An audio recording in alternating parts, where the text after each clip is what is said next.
Hello, my Africa. Hello, brothers and sisters. It's been quite a while.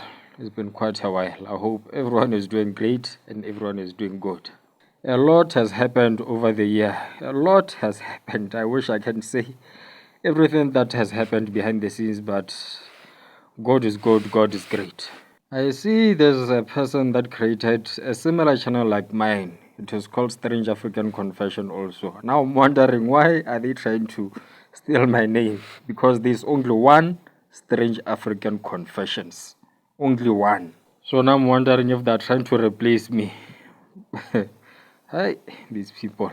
So I just wanted to take this time and greet all of my Strange African Confession friends. Without further ado, there's somebody that told me a confession. So I just wanted to highlight it before I forget it. And it goes like this. Hello, Mr. Strange African Confession.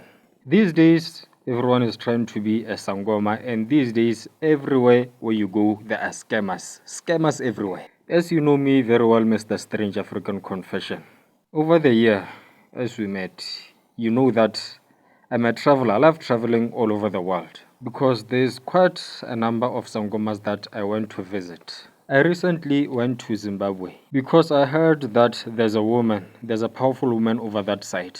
It is at Chipinge. As I went to Chipinge, on my way, I met nice people that are accommodating, very well accommodating. And at that time, your mind would make lies thinking that you are going to the right place. Maybe it's the ancestors trying to show me the right way that I'm going to the right people. To cut the long story short, Strange African Confessions. As I arrived there at the Sangoma's place, as usual, there were people sitting outside of the consultation room. And you know how African people are. They get so excited. As I was still waiting outside of the consultation room with the other people that I didn't know, I asked one of the people, the customers, in other words, over there that were sitting outside of the consultation room, asking him about the Sangoma and what he has heard about the Sangoma. And he said what I wanted to hear, that the Sangoma is powerful. And I asked him why he came. And luckily he told me that he came to take some muti so that he can boost his business. And he also asked me why I came. And I told him the same thing, that actually, to be honest, I just wanted to try out also money rituals. And he laughed it out, saying that, hey, he is scared of money rituals because there are always consequences. At least, why shouldn't I just try to take muti of boosting business? Because there are less consequences of that. So as it was his turn to enter the consultation room, he just said goodbye, my friend, to me. And he entered inside of the consultation room. And he took about 30 minutes inside of the consultation room. So I was assuming that maybe they were bathing him with muti, because my experience with this kind of knowledge, I know that they have to bath you inside of the consultation room in order to strengthen you. As that man was finished to being consulted by the healer, he went outside, and then there I took his numbers so that I can communicate with him, asking him if the things worked out on his side. So then I entered inside of the consultation room. As I entered inside of the consultation room, I saw in each four corners of the corners there were statues placed, and each statue had blood on them. So I was wondering if they were human blood or animal blood. It is a question that I'm still asking myself till this day, if they were human blood or animal blood. As I was talking to the woman, she told me to throw down the money on the floor. As I threw the money down on the floor, she told me exactly also what I wanted to hear.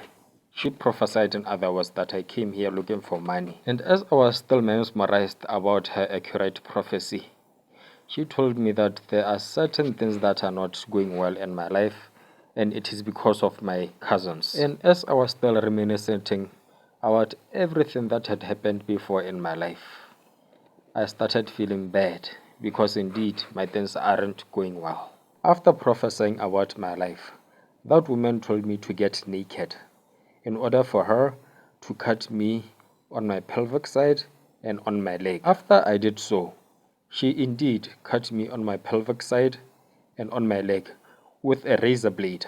After her cutting me, she took some muti and she put it where she had cut me. And it was kind of itching because I felt it entering inside of my body, like it was entering inside of my bloodstream. And it was so painful as she was inserting that muti where she had cut me. After she told me to sit down, and as I was sitting down, she told me to lie down on my backside. And as I was laying down on my backside, she took another muti and she sprayed it all over my body while she was saying some incantations. And after her saying those incantations and after her putting that muti all over my body, she told me to jump up 20 times. After jumping up 20 times, I felt so embarrassed and I felt like she was treating me like a fool. But I had to do what a man got to do because I was so desperate to do money rituals.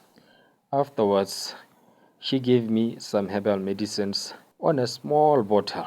She told me that every 2 weeks I have to go to the river in the middle of the night and open that bottle that has muti and I have to talk to it at the river, a flowing river, so that the spirits can hear me and bless me with whatever I want. And after doing so, I have to take the same bottle and put it under my bed.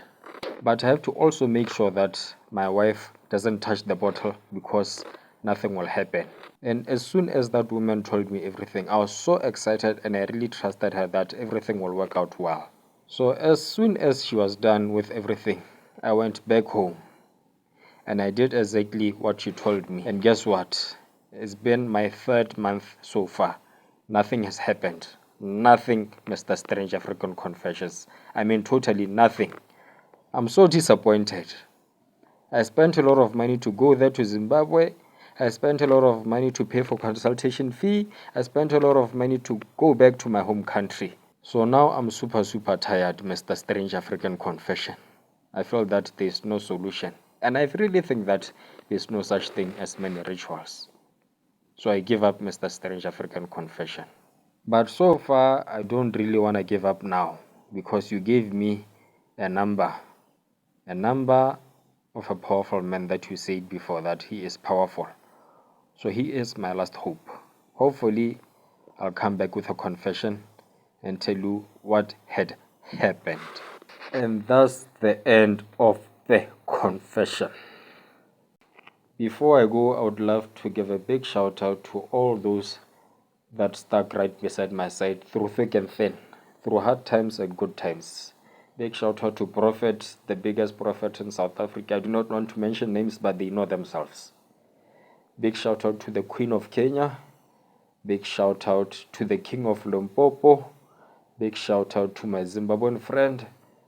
Big shout out to my Motswana friend, Mr. J. I know you are there. Thank you for all of the hard work that you have inputting behind the scenes. People do not know that without you guys, there would be no Mr. Strange African Confession. And I'm talking about the people that did not mind spending their own money to go out and try out a sangoma that have contacted me personally. So big shout out to all those people that were there for me.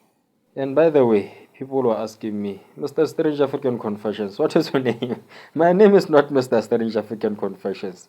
It is Kendrick. Kendrick is my name. So my name is not Mr. Strange African Confessions. I do not know why people love calling me that. That's not my name. But anyway, thank you for listening. Take care. And I always say, God bless.